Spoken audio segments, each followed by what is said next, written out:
So let's talk about how one country's complete collapse can become a geopolitical earthquake, one that sends shockwaves halfway across the world and starts to shake the very foundations of a global superpower. Today, we're digging into the incredible story of how the fall of Venezuela turned into an absolute nightmare for the Kremlin. It sounds a little far-fetched, doesn't it? I mean, how on earth does a crisis in the Caribbean become a genuine, existential threat for a nuclear power like Russia? Well, that is the exact mystery we're unpacking. Okay, so our story really kicks off with a massive, dramatic event and a promise that was just spectacularly broken. You see, the end of the Maduro regime, it wasn't some long, drawn-out war, not at all. It was incredibly swift. U.S. forces moved in and the Venezuelan military, which had been hollowed out by corruption, just folded. A lot of analysts actually compare it to the fall of Baghdad back in 2003. The real fight was won way before the first shot was even fired, just by undermining the regime from the inside. And this incredibly rapid collapse, it's the spark that ignites everything else. And here's what makes this whole thing even more shocking. Just 2 months before this, Vladimir Putin himself had signed a defense treaty personally promising to protect Venezuela. But when that moment of truth finally arrived, crickets. Nothing. No action, no response. Just this deafening silence that screamed weakness to the entire world. So, Russia's silence, that was shockwave number 1. But shockwave number 2 was the public and frankly humiliating failure of its much-hyped military tech. For years, Russia has built its entire global influence on the reputation of its weapons. Systems like the S-300, they're marketed as being practically invincible. But in Venezuela, they were wiped out almost instantly. Their advanced Buk missile systems totally neutralized.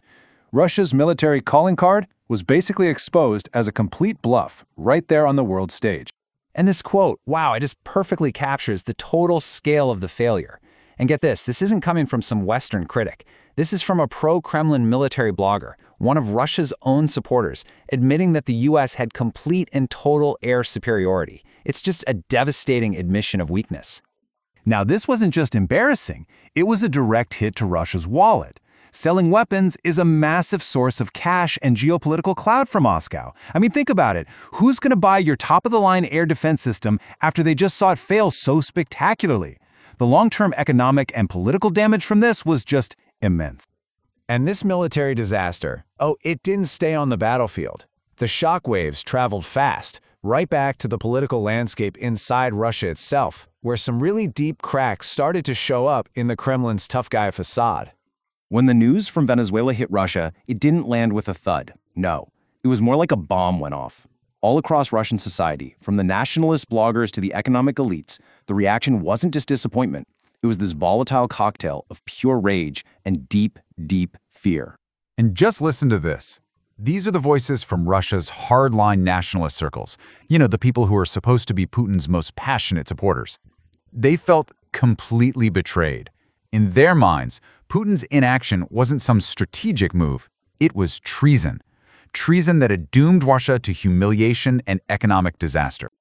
The economic fear was just as real. Billionaire Oleg Deripaska publicly warned that with the U.S. now having influence over Venezuelan oil, they could flood the market and crash the global price down to just $50 a barrel. Now, for a country like Russia, whose entire federal budget hinges on high energy prices, well, that's not just a problem, that's a potential catastrophe. And you had the ideological panic.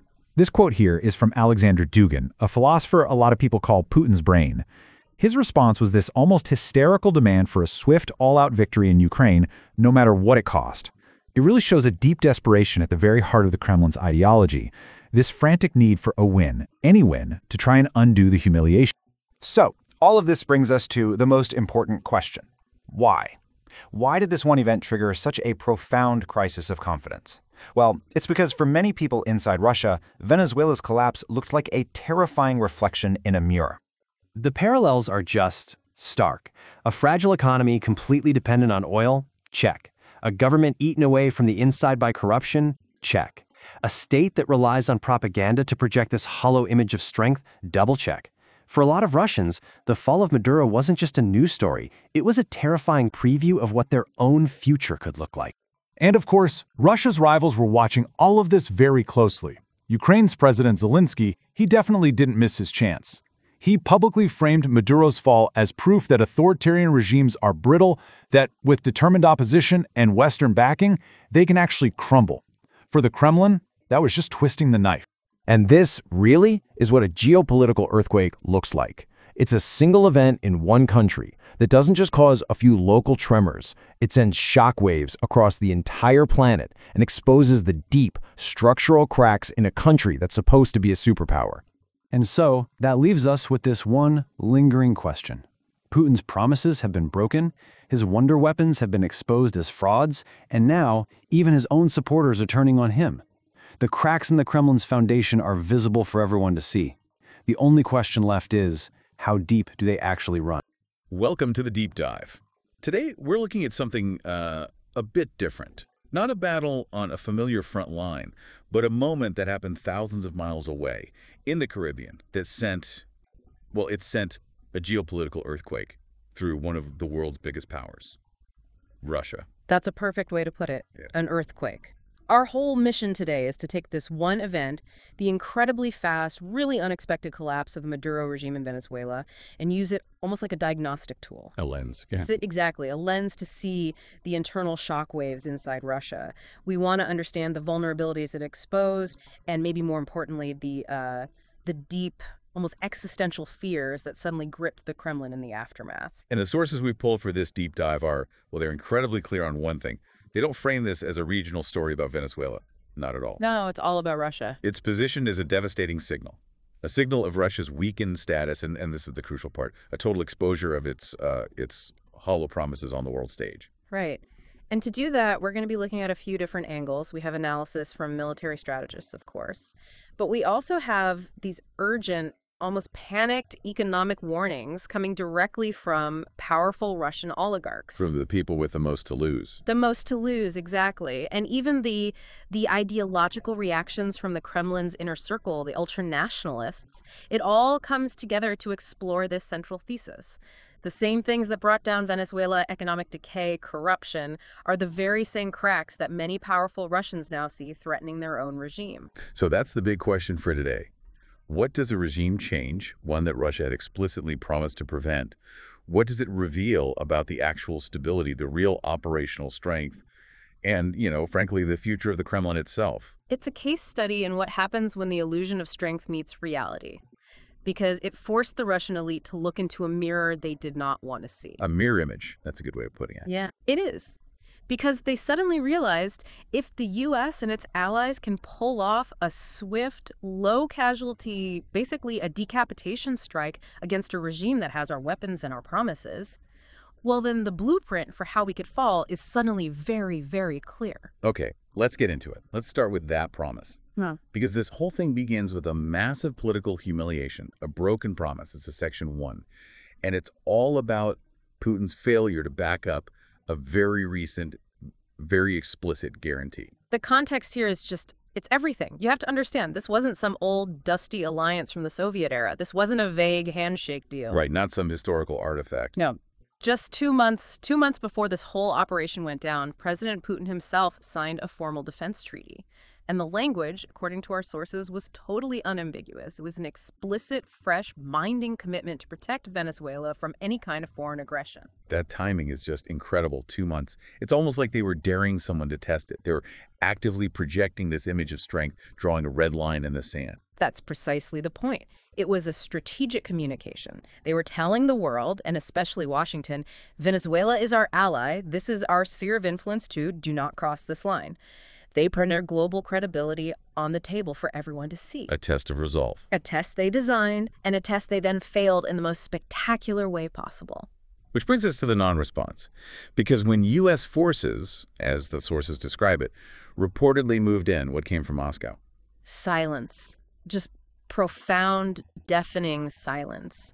There was no scramble of jets, no naval flotilla steaming towards the Caribbean, not even a credible public threat of escalation, nothing. And that's what the source material calls it, right? A devastating signal. Exactly, a devastating signal of Russia's weakened military and hollow commitments. Because the moment you sign a treaty like that, everyone is watching. Your allies, your enemies, they want to see if you mean it.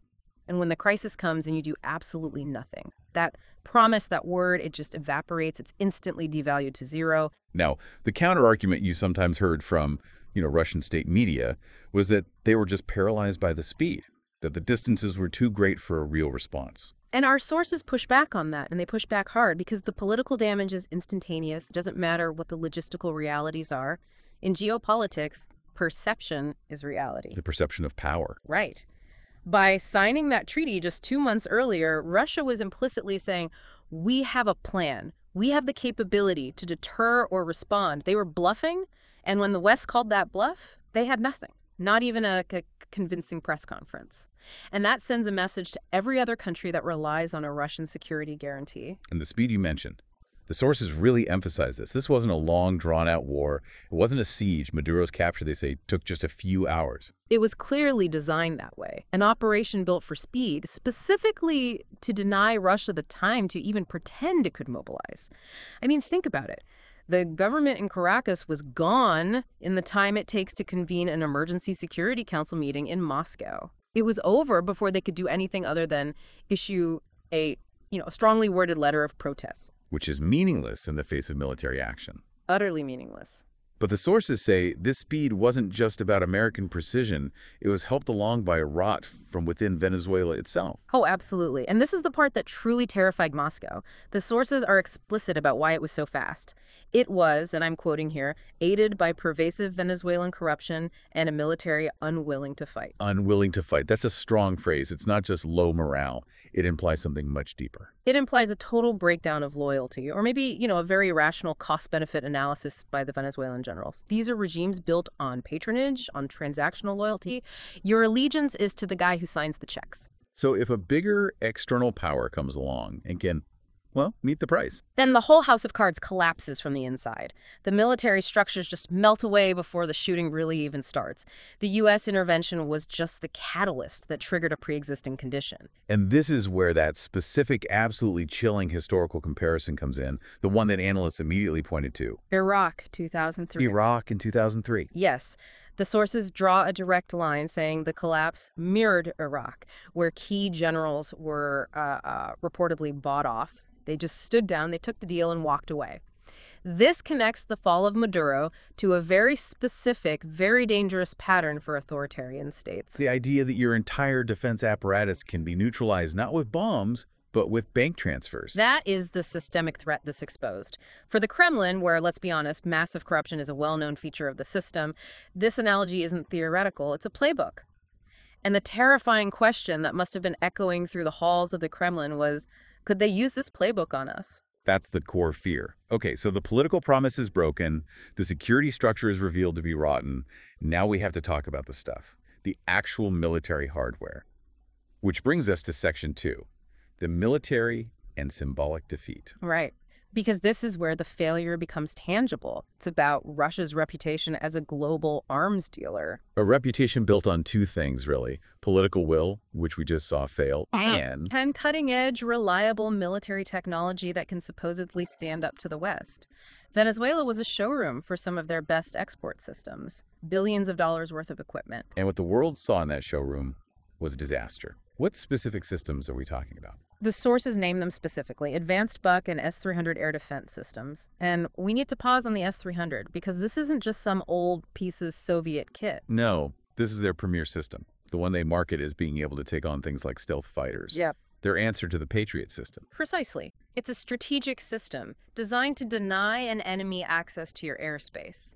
And the reports on its performance were, to put it mildly, damning. They were reportedly destroyed almost instantly. Instantly.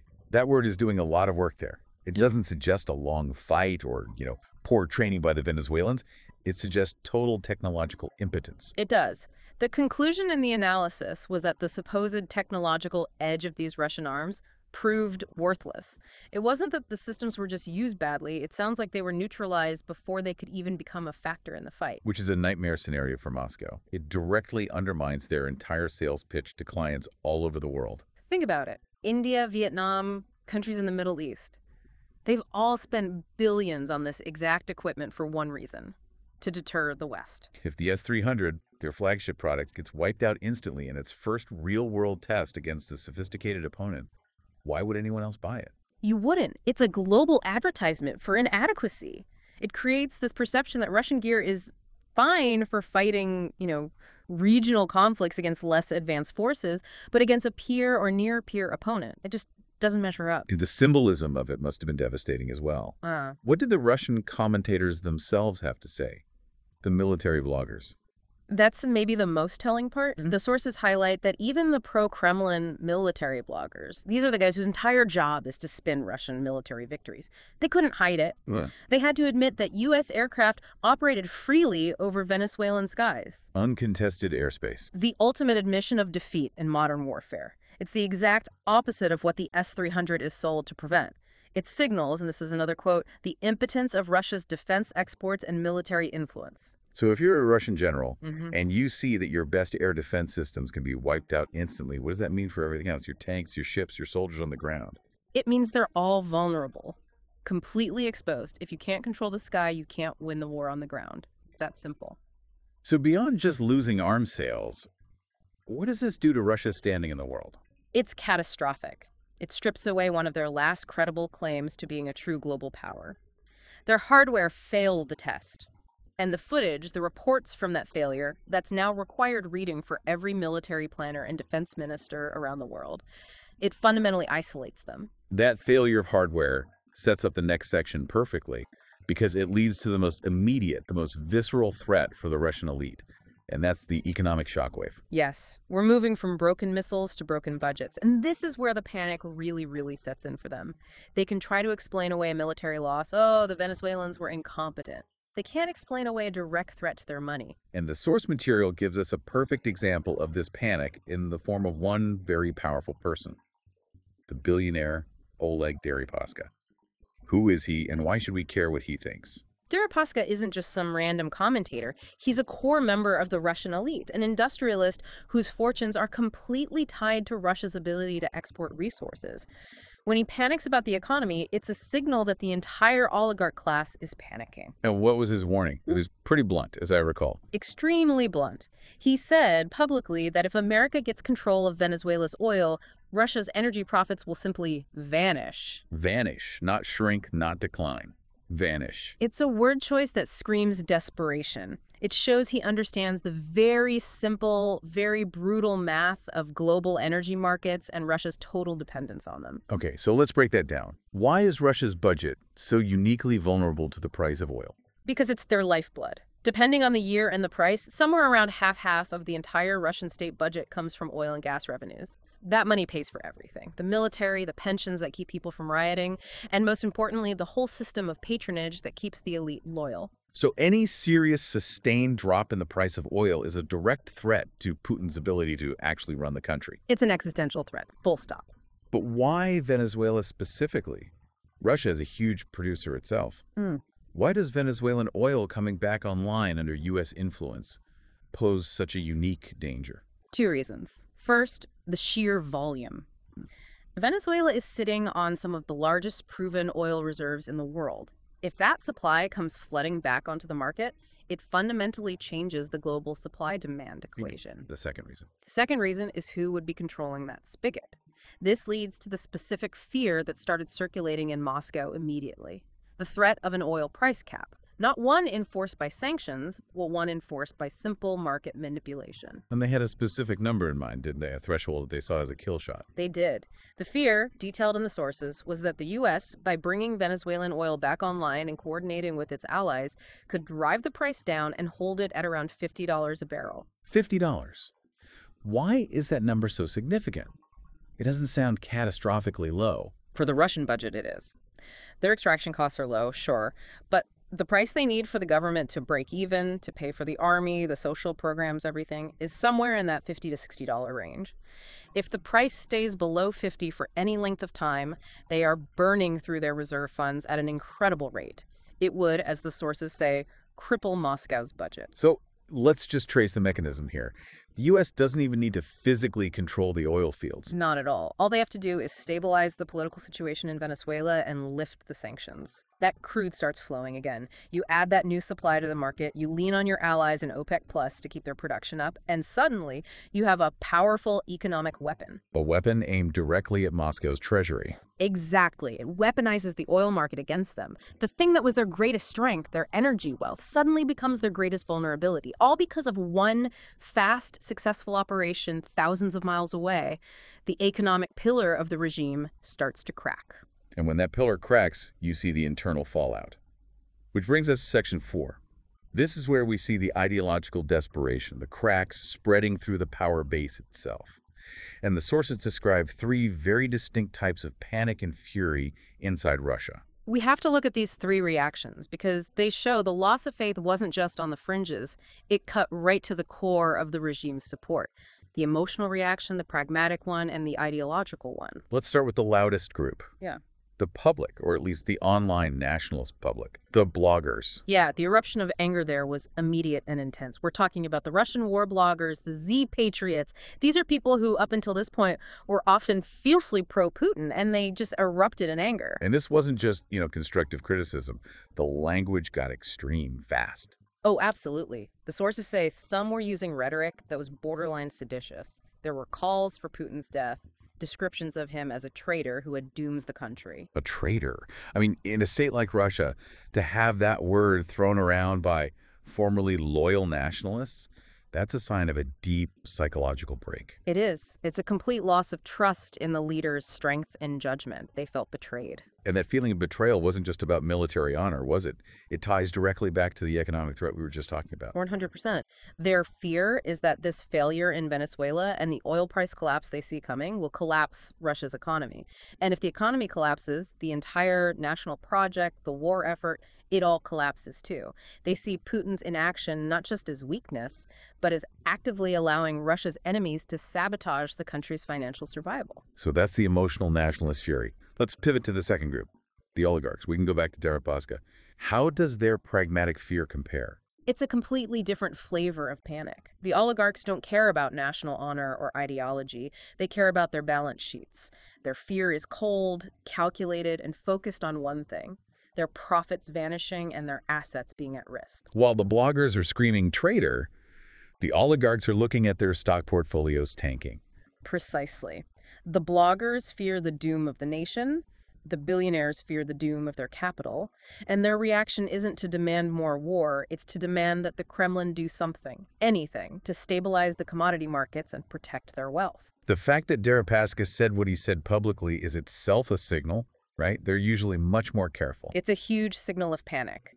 They are openly questioning the competence of the state to protect its and their core financial interests. Which brings us to the third and maybe the most fascinating reaction, the ideological breakdown at the very heart of the regime. We have to talk about Alexander Dugin. Dugin, yes. For anyone who doesn't know, Dugin is this ultra-nationalist philosopher. He's often called Putin's brain. He's the guy who provides the grand, mystical, ideological justification for Russia's confrontation with the West. He thinks in terms of civilizational destiny, not quarterly earnings. So how does a man like that, who thinks in centuries, react to an immediate, messy geopolitical and economic failure like this one? He doesn't react with cool, long-term analysis. The sources describe his reaction as hysterical. Hysterical. Yes. He immediately starts insisting on a desperate, radical, and frankly, irrational solution. The shock from Venezuela seems to have completely shattered his philosophical composure. And what was that desperate solution he demanded? He insisted that Russia must conquer Ukraine quickly and at any cost. Wait, conquer Ukraine? What does that have to do with Venezuela? On a rational level, nothing. But on an ideological, panicked level, it has everything to do with it. The logic is completely reactionary. It's, we just showed weakness on a global stage, our enemies are emboldened, our economy's about to collapse, therefore we must demonstrate overwhelming, undeniable strength right now on the most important front to stop the bleeding. So it's a desperate gamble, a lurch towards doubling down to cover a perceived weakness. It's a total breakdown of strategic thinking. It underscores the ideological desperation within the Kremlin's inner circle. The failure didn't lead to a moment of quiet reflection or a change in strategy. It led to a panicked demand for immediate, extreme, and bloody action. It suggests they feel time is running out, that the only way to restore the perception of strength is with a massive, costly victory. So you have the public enraged, the oligarchs terrified for their money, and the core ideologues panicking and calling for desperate measures. It's a picture of a regime under sudden, immense internal pressure. Yes, the external failure in Venezuela was immediately internalized as a domestic threat. All three pillars of the regime's support, popular nationalism, elite financial backing, and ideological justification, all started shaking at the same time. Okay, that leads us into our final section, Section 5. Let's pull the lens back and look at the broader picture. How this event served as a mirror for Russia, and how the rest of the world reacted. This is where the analysis gets really stark. The core conclusion that analysts immediately jumped to was that Venezuela's downfall wasn't just a story about Venezuela, it was a direct warning about Russia's own potential future. The idea that, as goes Venezuela, so could go Russia. Exactly. The narrative became, Russia is next because our fundamental problems are the same. And what are those shared problems, those parallels of decay that the sources list? They list three, and they are a perfect mirror. Economic collapse, or at least a deep-seated economic fragility, pervasive state propaganda used to mask reality, and deep systemic corruption. So the political architecture is the same. Yeah. You have a state that runs on a single resource, uses propaganda to maintain control, and uses corruption to keep the elites loyal. It's the same business model. And when the revenue from that one resource is threatened, the whole system becomes incredibly brittle. This realization led directly to a widespread fear inside Russia. A fear that wasn't just limited to the elites. No, the sources suggest it became a more generalized anxiety, that many Russians now fear that their own regime could meet the same fate as Maduro's. They just saw a live demonstration of the playbook. A swift, tech-enabled collapse, helped along by elites who were bought off. They're looking at their own country and seeing all the same ingredients. And that internal fear must have been amplified by watching how Russia's enemies reacted, specifically Ukraine. Oh, yes. The reaction from Kyiv was immediate and triumphant. President Zelensky publicly celebrated the event. He didn't hold back. And he framed it in a very specific way, didn't he? He did. He framed it as proof that dictators can fall and that Western resolve remains strong. For Ukraine, this wasn't just good news. It was a massive morale boost. It was a proof of concept. Proof that the strategy of sanctions, economic pressure, combined with smart military leverage, could actually work. Yeah. That it could bring down a Russian-backed state. It was a huge symbolic victory for the entire Western alliance and a moment of deep demoralization for anyone allied with Moscow. It changed the entire calculus of risk. Suddenly, standing up to Russia didn't look so impossible. So if we synthesize all of this, the political failure, the military embarrassment, the economic panic, the internal fury, the international celebration, what's the final verdict on what this single event did to the Putin's regime? The conclusion from the sources is that it was a trifecta of comprehensive failure. First, Putin's promises were revealed to be hollow, that broken treaty. Second, his weapons were revealed to be weak, those destroyed S-300s. And third, his own supporters were shown to be losing faith. The panic from the bloggers, the oligarchs, and the ideologues. A total geopolitical humiliation, seen by everyone, both inside and outside the country. Yes. And the final takeaway from the source material is that the fall of Venezuela wasn't just some regional news story, it was a seismic event for Russia. It exposed all their weaknesses at once, and as a result, the cracks in the Kremlin's own foundation are now visible for the world to see. The magic trick, the illusion of invincibility, was broken. That brings us to our final thoughts. This deep dive has really shown how one single swift action in a seemingly distant country can have these immediate and crippling effects on a major world power. We've traced how a political humiliation turned into economic panic and how that panic sparked ideological desperation. It unleashed all these destabilizing forces that the Kremlin now has to try and manage at home, all because of something that happened halfway around the world. So for you, the listener, here's the final thought to consider, something that builds on everything we've talked about today. If the entire perceived strength of an authoritarian regime rests on two pillars, the successful export of its resources, like oil, and the successful export of its military hardware, what happens when a single swift event shows the world that both of those pillars are fundamentally vulnerable? What is the real cost of a hollow promise on the global stage? That's the question. We've seen today that real strength isn't measured by the treaties you sign, but by your proven ability and willingness to back them up. And we've seen how internal corruption can make even your most advanced weapons completely worthless when the moment of truth finally arrives. Thank you for joining us for the deep dive. We'll see you next time. Welcome to The Debate. Our discussion today centers on the seismic geopolitical fallout within Russia following the rapid collapse of the Maduro regime in Venezuela. This is an event that the source material very starkly calls the Venezuelan catalyst. And it's so much more than just losing a client state, isn't it?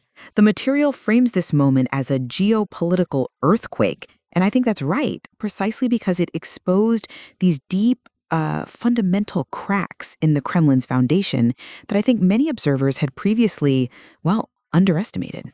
Absolutely.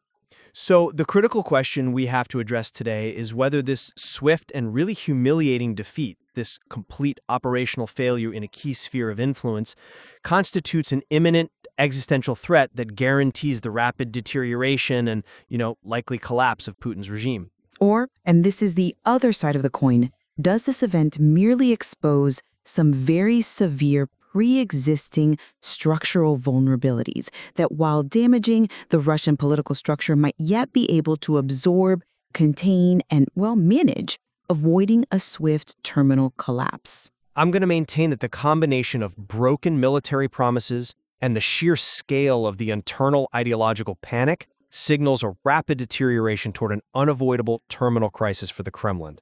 The damage here is acute and it's compounded.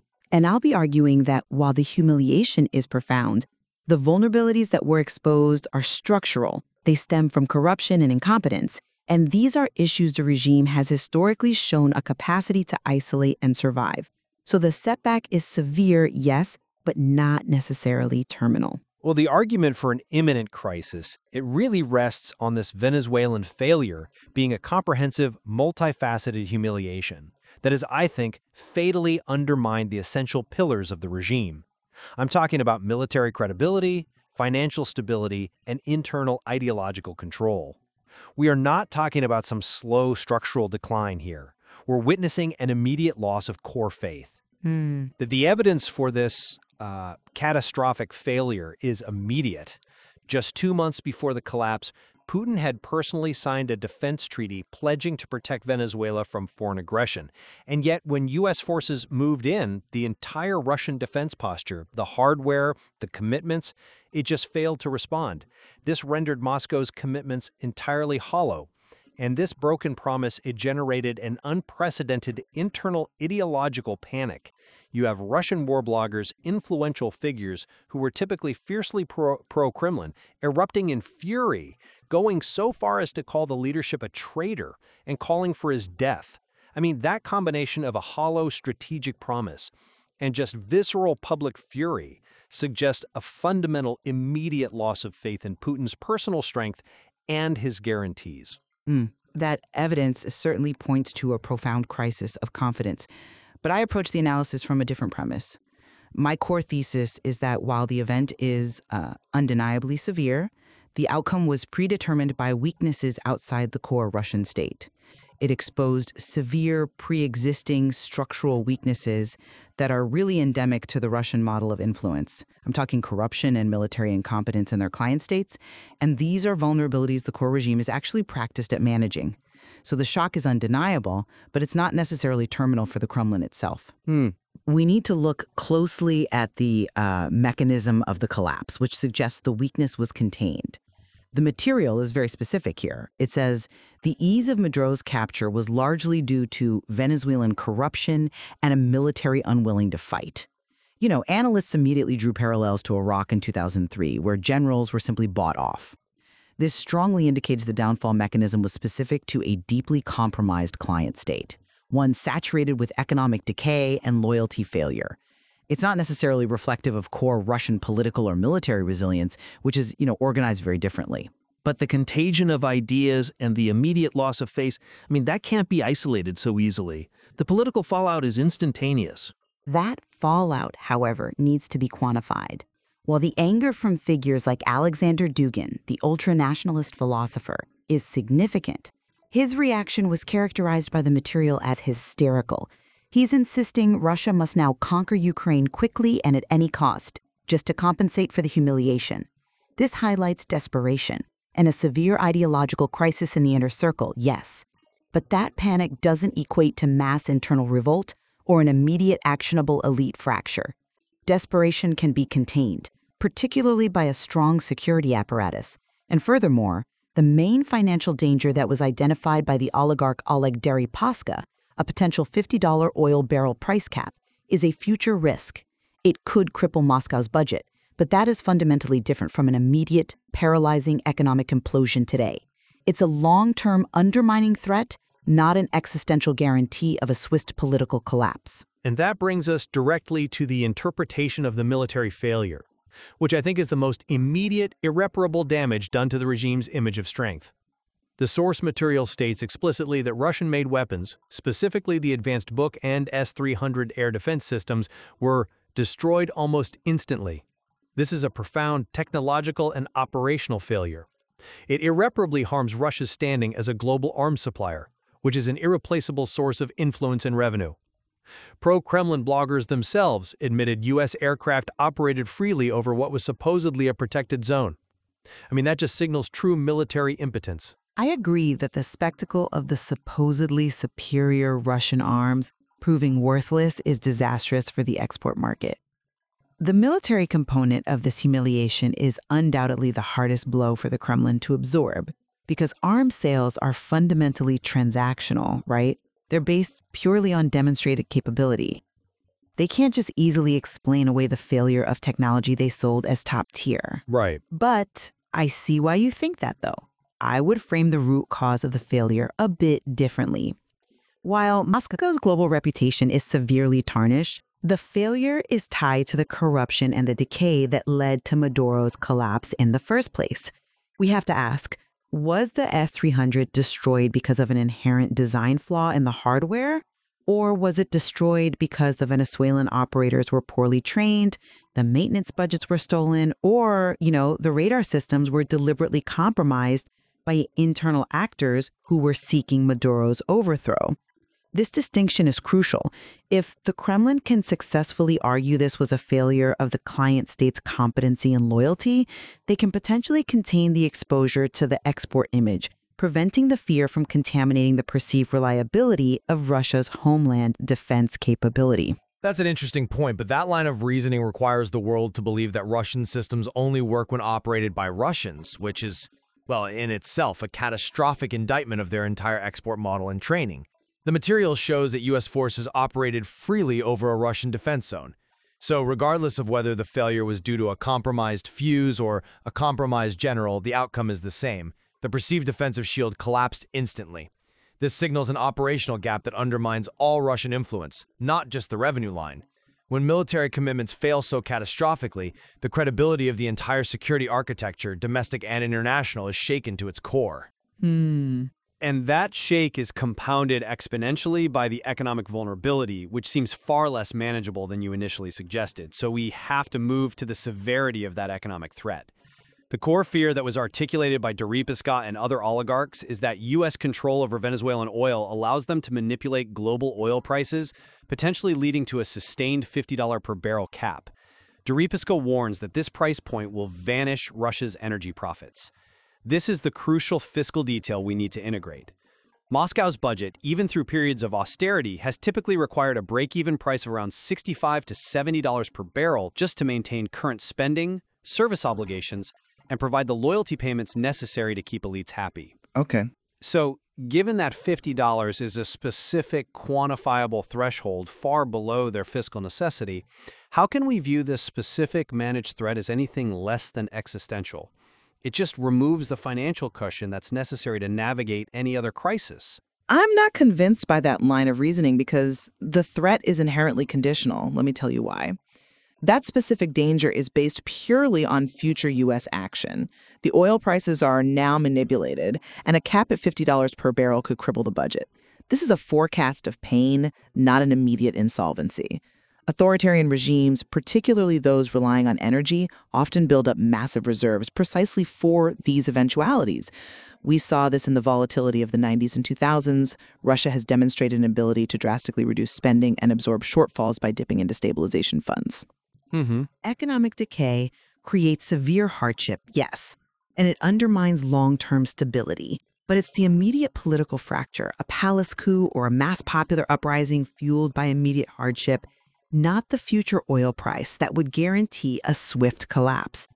The structure can starve for a time without dying instantly. But the starvation accelerates the internal political fracture by removing the financial means necessary to buy loyalty and suppress dissent among critical groups.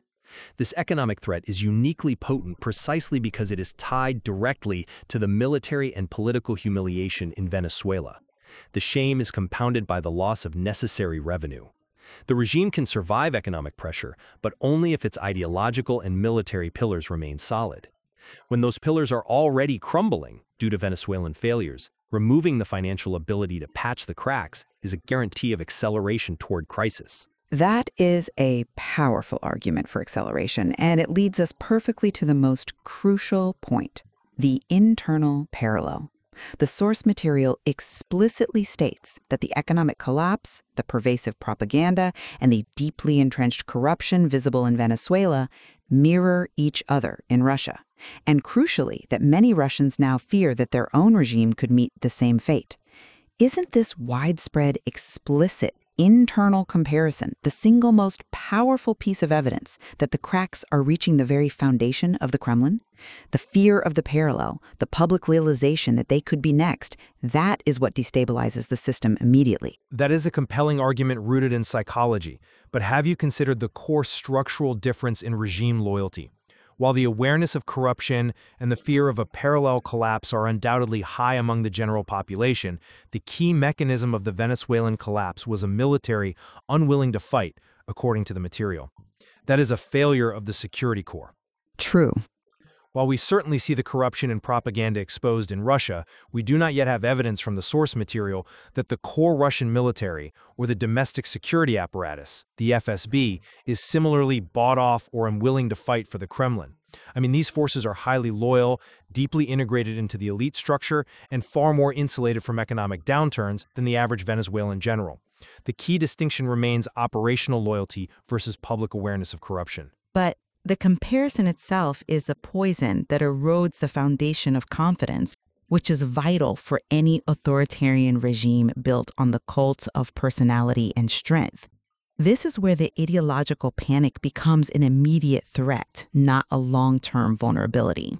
The ideological panic certainly provides a political opportunity for rivals.